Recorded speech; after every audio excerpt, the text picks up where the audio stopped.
It was one of those nights that felt electric.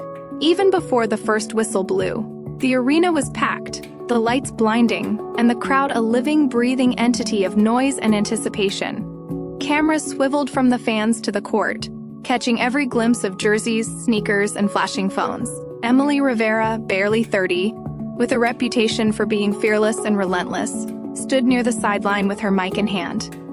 Tonight, she wasn't just reporting, she was about to cross a line that no one had dared to. Marcus the Titan Reynolds, NFL superstar and one of the most admired athletes in the country, sat comfortably for a pre-game interview, exuding confidence, charm, and that aura of untouchable fame. And then Emily asked it. The question was sharp, unexpected, and completely live. The arena fell silent for a heartbeat. Cameras zoomed in on Marcus's face as he froze, his smile faltering. The crowd erupted in whispers, gasps, and sudden excitement. Emily had just delivered the blow that would set off a chain reaction nobody could have predicted. Within minutes, social media exploded. Clips of Emily's question and Marcus's shocked reaction went viral. Twitter and TikTok were on fire, with debates, memes, and parodies of Marcus's expression. "How dare she?" some fans cried. Finally, someone called him out. Others cheered. News outlets scrambled to cover the Emily versus Marcus story, and podcasts dissected every word. Meanwhile, Marcus retreated to his private world, his calm and collected persona shattered behind closed doors. Sponsors started calling with urgent meetings, lawyers whispered in his ear, and NFL teammates couldn't stop gossiping. Emily, on the other hand, was suddenly a household name. Interviews, guest spots, social media shoutouts followed her everywhere. But while the public celebrated, Marcus was quietly scheming. The public didn't know it yet, but the seed of revenge had been planted, and it would grow in ways that threatened not just Emily, but an entire league. Weeks passed. Emily continued her reporting, unaware that Marcus was quietly mobilizing a network of influence that stretched across sports media, corporate sponsors, and even league executives. His strategy wasn't impulsive. It was meticulous, calculating, and insidious. He began reaching out to sponsors, questioning WNBA policies under the guise of concern for integrity. Rumors were seeded, anonymously, into sports blogs. Even the most minor officials began feeling pressure. Emily noticed subtle changes. Sources who had always been open were now distant. Colleagues hesitated before speaking, and her once friendly press room seemed colder. Marcus's revenge wasn't just about hurting her. It was about destabilizing everything she cared about. And the WNBA, a league already battling for respect and visibility, was about to be dragged into the crossfire of a superstar's wrath. The first real impact came during a nationally televised playoff game. Midway through the second quarter, Emily's live broadcast caught an abrupt moment of chaos. The game's primary sponsor pulled their ad campaign, citing vague concerns about league operations. Social media erupted with speculation, game fixing, player misconduct, hidden scandals. Emily tried to report calmly, but she could feel the tension behind her words. Even casual viewers were confused. Journalists whispered to each other about anomalies they'd noticed only days prior. Marcus's fingerprints were invisible, but his strategy was clear: shake confidence in the league, and by extension, shake confidence in Emily. It was subtle, but devastating. Fans started questioning every call, every statistic, every highlight reel. The WNBA's credibility began to wobble, and Emily, despite her composure, realized she was facing a storm she hadn't yet fully understood. As Marcus's plan progressed, the tactics became personal.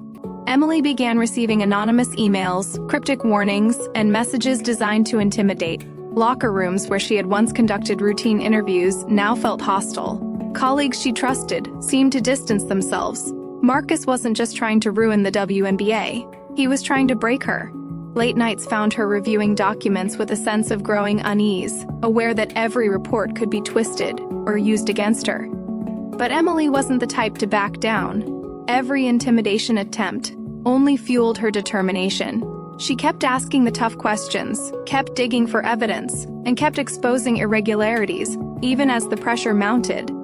Yet, lurking in the shadows, Marcus had one final move that would push the league to the edge of disaster. Then came the bombshell. Emily uncovered leaked documents proving that Marcus had bribed a handful of referees and minor league officials to influence game outcomes, undermining the integrity of the WNBA. The emails, recordings, and contracts detailed a web of manipulation, almost cinematic in its audacity. The league's reputation teetered on the brink of ruin. Emily knew that going public meant risking lawsuits, threats, and an avalanche of media scrutiny. But keeping it secret felt like complicity. The moment she hit send on her exposé, she set into motion a chain of events that would culminate during the championship broadcast, a confrontation millions would witness live. The stage was set, and the tension was unbearable. On championship night, the arena pulsed with energy. Cameras circled, commentators whispered excitedly, and Emily gripped her mic, heart pounding, fully aware of what was about to unfold. Marcus sat courtside, radiating arrogance, confident in his manipulation of public perception. But Emily had prepared meticulously, armed with evidence, courage, and the truth. As she went live, she presented the documents, recordings, and emails. Piece by piece, the crowd gasped. Marcus's confident smirk faded to shock, then panic. Viewers at home were glued to their screens, witnessing the moment when a young reporter toppled a superstar. Not through strength or fame, but sheer truth. The WNBA, for a few tense minutes, teetered on the edge, but Emily held the league's lifeline firmly in her hands. The aftermath was immediate and chaotic. Sponsors threatened to pull funding, players feared for their reputations, and news outlets demanded accountability. Emily faced personal attacks, lawsuits, yet her credibility soared as she stood unflinching. Marcus, meanwhile, faced mounting scrutiny and backlash, his carefully cultivated image crumbling around him.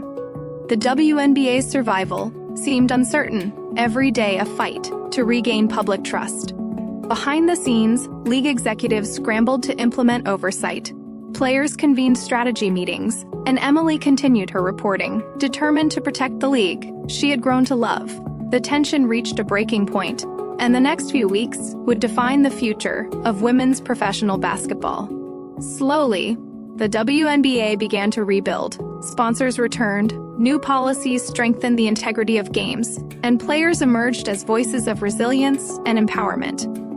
Emily's reporting became the gold standard for transparency, inspiring other journalists to pursue difficult stories without fear. Marcus faced suspensions, public condemnation, and long-term damage to his legacy. Yet, in this chaos, something remarkable happened. The league and its players emerged stronger, wiser, and more united than ever. Emily, once a reporter asking a daring question, became the symbol of courage, integrity, and the power of truth to overcome even the most formidable adversaries. Years later, Emily's story was still studied in journalism courses, celebrated in documentaries, and referenced in discussions about accountability in sports. The WNBA flourished, stronger, and more respected, with a new generation of players inspired by the trials they had endured. Marcus's revenge became a cautionary tale, a warning that ego and vengeance can crumble even the mightiest public figures. And Emily? She continued her career with unmatched credibility, a voice that could challenge the powerful and protect the vulnerable. That night, on live TV, when she embarrassed an NFL superstar, wasn't just a headline, it was the beginning of a story that changed the course of an entire league, proving that courage and truth can withstand even the most relentless storms.